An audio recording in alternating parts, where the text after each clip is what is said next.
Bonjour, nous revoici sur le plateau d'un endroit célèbre. Regardez, je remonte ça à chaque fois. Le show, le Paris Audio Video Show 2018, le meilleur show au monde, de la Terre, du quartier même. C'est extraordinaire. C'est le 7e live de la journée et croyez-moi, celui-ci, il va être tatoué. Il va être extraordinaire. Bonjour, tu t'appelles comment? Je m'appelle Thierry. Et Thierry, tu travailles Pour Klipsch. Alors, Klipsch.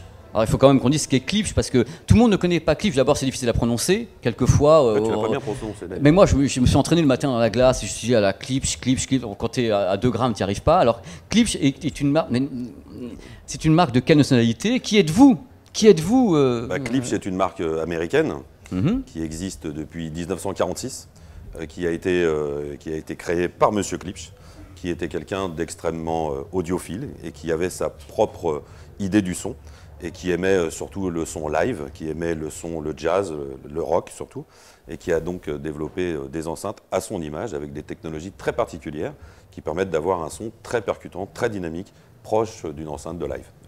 Parce que c'est ça, si je devais résumer tes enceintes, que je connais bien, c'est qu'en effet, c'est une sorte de hi-fi hyper dynamique, boosté, limite quelquefois un peu discothèque, quoi. Je veux dire, on sent que c'est pas une coloration, on sent qu'on s'endort pas, quoi. Je veux dire, on n'est pas de tension quand on écoute du Klipsch. Alors franchement, il y a un truc qui va pas dans l'amplification. Si on est sourd, mais sinon en fait oui c'est ça, c'est des enceintes qui tabassent, c'est ce qu'on dit. Je sais pas le dire parce qu'il me dit Voilà. est-ce qu'il va accepter Si, que je le l'accepte garçon complètement. est un petit peu Mais susceptible, tatoué, il peut Non, taper pas et du tout. tout. Donc moi je ne sais pas ces trucs-là. Donc tu vas me parler un petit peu de ce qui se passe ici. Bon, tu es ici avec nous, tu as un stand à côté qui est très visité. Eh oui. C'est une surprise pour moi. Je me suis dit personne ne connaît la non. marque. Et non. Ce nom Klipsch, ça fait un peu bizarre. C'est une secte. Les clients, c'est pas des clients, c'est des amis. Voilà, des amis. C'est les potes qui passent. Explique-moi, il y a des nouveautés qui sont là. Je vois une enceinte ici qui est un petit peu bizarre, donc qui est dirigée vers le plafond. Oui. Donc je suppose que c'est soit pour les chauves-souris, soit pour autre chose. C'est pour les Explique-moi. chauves-souris. Oui. C'est pour les chauves-souris. Alors c'est quoi? Alors d'abord, effectivement, on a beaucoup de nouveautés présentées sur notre stand. On présente en avant-première donc une enceinte Google Voice qui est toute nouvelle, qui va sortir au mois de novembre. Donc Une petite Wi-Fi. enceinte. Une petite Pourquoi tu enceinte. l'as pas amenée pour qu'on la voie? Parce qu'on ne me l'a pas demandé, sinon je l'aurais fait. Hein. Sinon, voilà. C'est moi travailler avec des On peut pas professionnels. tout amener non plus. Des professionnels, donnez-moi des professionnels. Quoi. Bon, alors vas-y, pas oh les cœurs gentil, Thierry. Allez, vas-y. Et ensuite, on présente toutes nos nouvelles gammes, puisque la totalité de nos enceintes ont changé. Donc, on a toute la gamme référence qui est entièrement revisitée, restylisée, avec des nouveaux tweeters. La gamme référence première aussi entièrement restylisée, avec beaucoup de nouveautés. Donc, on a évidemment ce genre d'enceinte. Moi, j'adore. C'est une enceinte typique de chez Klipsch. On retrouve le côté cuivre, le tweeter, le fameux tweeter Tractrix. Voilà, donc l'enceinte Google. C'est Voice. magique. Oui, c'est pas mal. On a des gens qui nous aident. Merci. Donc c'est l'enceinte dont on parlait tout à l'heure qui C'est n'était pas là, l'enceinte, que voilà. quelqu'un est allé la chercher parce que quelqu'un est super Quelqu'un. professionnel. C'est monsieur Donc, quelqu'un, il est très et sympa, voilà. ouais. Et donc c'est ton enceinte Google. C'est la fameuse enceinte Google Voice. C'est la première que vous présentez Oui, c'est la première qu'on présente en Google Voice. Ouais. en Google Voice. Et alors bon, c'est quand même une sacrée bestiole. Je veux dire, ça coûte combien? Parce que je vais te poser des questions quand même. Ça va être lancé à 500 € sur le marché au mois de novembre.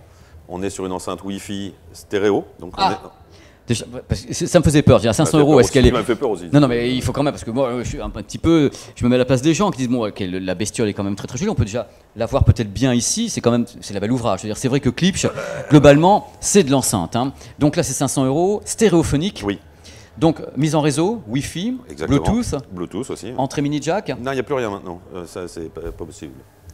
Google ne veut pas d'entrée supplémentaire. C'est une blague ou pas? Non, Google c'est ne vrai. veut pas d'entrée Non, mini jack. Alors toi, tu as un truc, tu fais comment? Eh ben, tu fais pas. Tu fais un collier de nouilles, quelque chose, non? Bluetooth. Bluetooth. Tu achètes l'ancienne, la 6.6 qui C'est non, la fou 3, ça. pardon, la 3 Non mais qui c'est est- fou. J'essaie de comprendre pourquoi. Donc en effet c'est la première, celle-ci. Je pensais pas que vous alliez en faire une. Sincèrement je me suis dit, comme vous êtes quand même un peu. Ah, mais on aime bien faire des surprises, nous on est comme ça. Mais oui vous êtes complètement On est comme ça. dans la surprise. C'est quand même bon. C'est pas old school mais vous avez une façon de faire qui est quand même très traditionnelle avec des matériaux nobles, C'est du vrai. bois et autres. Je me dis tiens le Google ça va peut-être pas trop les faire tilter. Eh bien oui. Et donc bah, tu la c'est- lances quand tu m'as dit tout à l'heure Novembre. En novembre, donc elle sera au CES et tout de Las Vegas, Exactement, présentée exactement. sur place avec votre Oui, gamme. Pour que les gens sachent, tu as des produits qui commencent à quel tarif? Sur les petites enceintes, les petites enceintes, on va commencer à 300 €. À 300 €, Ouais. voilà, c'est Un un petit peu prix de. moins. Voilà, c'est des enceintes donc portables, transportables, Exactement, Bluetooth. avec batterie. Et tu as des systèmes, bien sûr, pour l'home cinéma, comme cette enceinte, qui est particulière et qui est un modèle qui est à rajouter sur un système pour avoir le Dolby Atmos. Exactement. En fait, la grande mode du home cinéma ces dernières années, c'est le Dolby Atmos, donc le son qui vient du plafond, hein, le son 4D comme on l'appelle. Et lorsqu'on a déjà un équipement avec des enceintes traditionnelles, lorsque l'on veut avoir ce son qui vient du plafond, soit on découpe son plafond pour aller y intégrer des enceintes, ce qui n'est pas toujours simple, soit on a un plafond traditionnel qui va nous servir de reflet pour le son. On va donc poser cette enceinte sur son enceinte. On coiffe l'enceinte, on la coiffe exactement. Complètement. C'est beau ça, c'est bien dit. C'est beau, hein. Ça me va tellement bien en plus. Ça. Et donc le truc, donc on la coiffe, voilà, c'est un mot que j'ai carrément oublié. C'est merveilleux. Et donc ça marche après. Et donc cette enceinte va pouvoir envoyer le son sur le plafond et par rebond nous donner l'impression qu'il vient du plafond. Ouais. Ça c'est sa première possibilité. Mais la deuxième possibilité, c'est d'aller la fixer au plafond de cette façon. Et dans ce cas-là, si on a la possibilité, par exemple dans l'angle là-bas, et dans ce cas-là, elle enverra le son directement vers l'auditoire. Donc il en faut 2 ou 4 ? C'est minimum 2, oui. C'est minimum 2, le mieux c'est 4, c'est avant-arrière pour avoir du Dolby Atmos. Donc vous avez été parmi les premiers en plus à lancer ce type d'enceinte avec Jamo qui est directement sur ton stand. Exactement. C'est vraiment l'union sacrée. Est-ce que tu sens un engouement du public ? Est-ce que les gens comprennent vraiment le truc ? Est-ce que tu sens vraiment une poussée de ce type de... Parce que l'Atmos on en parle, tout le monde en parle, l'Atmos, mais qui a vraiment un système Atmos à la maison ? C'est quand même plus compliqué, il faut l'installer, en fait, justement, c'est ça qui est assez... tu coiffes en fin de compte ton système avec ça. Ce qui est intéressant, c'est que ça a eu un petit peu de mal à se lancer, c'est normal, les nouvelles technologies ont toujours un petit peu de mal, et en France encore plus. Ah bon ? Pourquoi ? Les Français sont toujours un petit peu en retard, ils préfèrent attendre, ils surveillent. Là, je vais défendre mon pays, on a les premiers sur le DVD, premiers sur le Blu-ray 10, premiers sur le LCD, premiers sur l'OLED. Il faut arrêter, c'est avec ton matos qu'il y a un problème, c'est pas avec l'OLED. Bon, allez, continue. Avec le son uniquement. On va défendre un petit peu, arrête, allez, c'est bon. Ça suffit. C'est mon micro. Allez, vas-y, envoie. Et en fait, on s'aperçoit que justement, le fait d'avoir trouvé des solutions techniques permettant aux consommateurs d'adapter leurs produits à leur environnement et non pas en adaptant l'environnement au produit, c'est très important. Ouais. Aujourd'hui, on rajoute ces enceintes et ça fonctionne. Et ça fonctionne même très bien.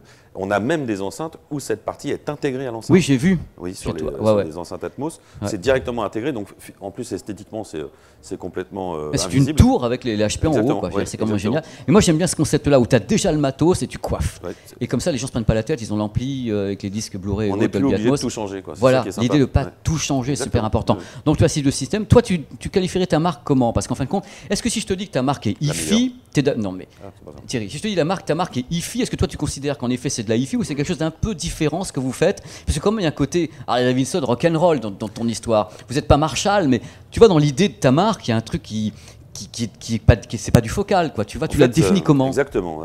On se définit de façon un peu particulière. C'est vrai qu'on n'est pas audiophile. C'est ça. On n'est pas audiophile. Ouais. Je ne pense pas qu'il y ait beaucoup de clients qui achètent du Klipsch pour écouter du classique, par exemple. Sauf l'Hérésie, d'ailleurs. Il y a eu un modèle de la gamme où les clients Elle s'appelait comment, le modèle ? Hérésie, la petite Hérésie. Vous avez fait exprès, vous dire. Oui, on a des noms. Le truc déjà, elle a déjà le nom maudit dès le début, c'est une hérésie. Ok, c'est bien. Mais c'est vraiment un produit très particulier. Souvent, le client hérésie, c'est pas un client Klipsch, par exemple. D'accord. Mais les clients Klipsch, c'est un peu particulier. Ça devient, quand je disais une famille, c'est des fans, c'est vraiment spécial. C'est ce que j'ai ressenti. Parce que, en fait, le son Klipsch est tellement particulier que soit tu aimes, soit tu aimes pas. Si tu n'aimes pas, bon bah voilà, tu vas chez les autres, on laisse quelques clients à nos concurrents. Mais si tu aimes le son Klipsch, tu ne pourras plus jamais t'en passer. Parce qu'il n'existe rien d'autre sur le marché qui a ce son très typé, très rock'n'roll, très projeté. C'est projeté. C'est vraiment surprenant. C'est toujours un peu... Moi, j'ai testé tes casques, tu sais, j'en ai testé plusieurs. Il y a un côté, quelquefois, presque discothèque. Je veux dire retour scène. Je vais dire retour scène, mais propre. C'est-à-dire pas le retour scène saturé, version dépressif. Il suffit de voir la démonstration que fait Pioneer avec nos enceintes sur le live. C'est épatant. On a l'impression d'y être. Mais ça marche bien parce que l'électronique est bonne, c'est pas vos enceintes. Donc, il faut quand même être réaliste à un moment donné. Donc, c'est parce que Stéphane, c'est super bien réglé une sono. On peut pas embaucher un mec qui a des oreilles. Là, mais non, mais elles sont en carton les miennes, mais je les adore. Non, mais sans rigoler, c'est vrai que ça tourne, c'est divin ce qui est fait là-bas avec tes enceintes. Très, très, très bon. Et Stéphane, c'est épatant. J'ai écouté des morceaux hier en or, l'orgue de la musique classique, même la musique classique, ça passait, c'était divin. Ah oui, surtout qu'on présente quand même les Klipsch Horn. Voilà, les Klipsch Horn. Explique un peu ce que sont les Klipsch Horn. Les Klipsch Horn, c'est le produit le plus connu de chez Klipsch. C'est l'enceinte la plus grosse de chez Klipsch. C'est une merveille. Je crois que ça pèse 80 kg l'enceinte à peu près. Elle est plus grande que toi, donc pour donner un point de repère. Non, mais moi, je suis pas un repère moi là-dessus. Et c'est des enceintes qui, chez nous, sont chères, malgré que chez nos concurrents, on serait en début de gamme, puisque c'est 20 000 € la paire. C'est quand même déjà. Et les mecs, ils disent ça, voilà, pas un trémolo dans la voix, je veux dire. 20 000 € la paire. Ils sortent ça, les mecs. De toute façon, sur ce salon, j'ai reçu des gens ce matin qui me disaient, moi, j'ai un équipement ici, il y en a pour combien ? 350 000 €. Oui, et le mec, il sort ça, normal. Oui. Mais ça qui est bien, j'aime bien venir ici parce que c'est www.alabridubozin.com. Donc, vas-y, continue. Oui, donc je disais, c'est la paire d'enceintes la plus chère de chez Klipsch. Ah ouais, mais en même temps. Mais le produit est exceptionnel. C'est exceptionnel. Le son est exceptionnel. Je conseille alors aux gens qui sont ici, parce qu'on a du public, qui nous fait le plaisir d'être ici, d'aller écouter avec le système Pioneer tes enceintes. C'est une expérience. C'est une enceinte qui a été créée en 1946. Elle n'a quasiment pas évolué. On a modifié légèrement le système de transfert du son des graves. Parce qu'avant, il fallait les positionner obligatoirement dans un angle. Maintenant, on n'est plus obligé. Mais sinon, c'est une conception de 1946. Et ça marche sur du rock. C'est du feu de Dieu. Ça marche sur du feu de Dieu. C'est vraiment très impressionnant. Alors, on ne va pas faire durer cette interview longtemps parce que je sais que tu es fatigué, que c'est une fin de salon et que bon, on a tous les deux un âge difficile où le soir c'est compliqué. Mais le truc, c'est est-ce que tu as des projets? Est-ce que tu as des projets pour... parce que le CES qui arrive, on est des professionnels, on va aller au CES de Las Vegas, petit salon minuscule. Est-ce que tu as des choses qui vont arriver sur place qui ne seraient déjà pas ici? Tu as des annonces? Vaut mieux pas. Vaut mieux pas. C'est-à-dire quoi, vaut mieux pas? Parce que c'est un peu secret encore. C'est secret, donc ça sera un peu de secret. Des enceintes, il y a pas autre chose. Des choses qui vont être présentées au CES de Las Vegas qui vont être très impressionnantes. Impressionnantes. Donc ça sera de la taille, ça peut être aussi des petites enceintes, ça peut être des choses... Ça va plutôt être justement dans du haut de gamme qu'on n'a pas encore aujourd'hui, qui nous manque d'ailleurs, au-dessus des gammes premières. Au-dessus des gammes premières? Au-dessus des gammes premières, ouais, des produits... Vous voulez sonoriser Chapelle Sixtine ou un truc comme ça? Parce que là... non, ça va être très joli. C'est en plus beau. Exceptionnel. C'est pas chez vous alors? Chacun ses goûts. En même temps, quand on voit ton jean, non, on ça, dit ça chacun suffit. ses goûts. Les mecs, mettez-moi les professionnels. Dans tous les cas, tu sais bien que je suis passionné. Je trouve le son simplement impeccable. Et c'est vrai qu'encore une fois, je me répète, ce que j'aime bien, c'est que c'est polyvalent en fin de compte. Bon, c'est un son qui est très dynamique, il y a beaucoup de patates, mais tu peux quand même passer de la musique qui est très calme dessus et ça passe aussi. Les gens le font pas, mais ça va te donner une impulsion différente. C'est pas une coloration, c'est une impulsion, ta marque. Et ça, c'est bien parce que ça régit très très vite. Ça ne laisse pas indifférent, de toute façon. Ça laisse pas, non, ça peut pas. Ça peut pas. Parce que soit tu l'acceptes tout de suite, soit tu l'acceptes pas. C'est là où justement la marque a une identité, et j'aime bien les marques en des identités. Et ça sera le mot de la fin. Je te remercie beaucoup d'avoir accepté comme ça de te faire brocarder dans cette petite émission, dans ce live. Facebook est le dernier de la journée pour moi. Je vais faire une interview tout à l'heure d'ailleurs sur ton stand pour qu'on parle un petit peu des choses et de cette enceinte, moi qui m'intéresse beaucoup. On va reparler encore. Et moi je te retrouve au CES Las Vegas pour ta grosse nouveauté, la Chapelle Sixtine. Ça sera super cool. Merci encore Thierry. Merci d'avoir regardé ce live. Donc jusqu'à demain soir, si vous le souhaitez, ici jusqu'à 19h. Donc nous sommes quai de Grenelle. Nous avons deux endroits. Le nouveau hôtel qui est le vaisseau amiral, c'est Star Trek là-bas avec toutes les grosses marques ici. Là, c'est toutes les grosses marques avec Star Trek également et des gens qui sont extraordinaires. Aussi, vous avez beaucoup de salles ici qui sont vachement bien parce qu'il y a vraiment des cinémas entiers. Les gens rentrent et sortent, sont littéralement impressionnés par tous les types de sons qu'on peut sortir, plus hi-fi, le travail les mecs ont bossé comme des fous quand ils ont bossé pour étalonner tout ça. De l'autre côté avec l'IMAX Science, Stéphane justement de Pioneer avec Klipsch, ou bien Yamaha a beaucoup travaillé, Denon, c'est vraiment aux petits oignons. Donc on est très fiers, c'est vrai. C'est vrai, on est très fiers du résultat de ce salon qui est vraiment le renouveau du salon du son pour moi. C'est vraiment très sympa, il y a beaucoup de monde, les clients sont super cool. C'est toi qui l'as dit. Très bon moment. C'est toi qui l'as dit. Merci Thierry et merci au public qui était avec nous de cette petite session Facebook Live. Merci à vous, on se retrouve très très très vite. N'hésitez pas à venir, à commenter et autres. C'est que du bonheur, c'est que de l'amour. Merci, à bientôt.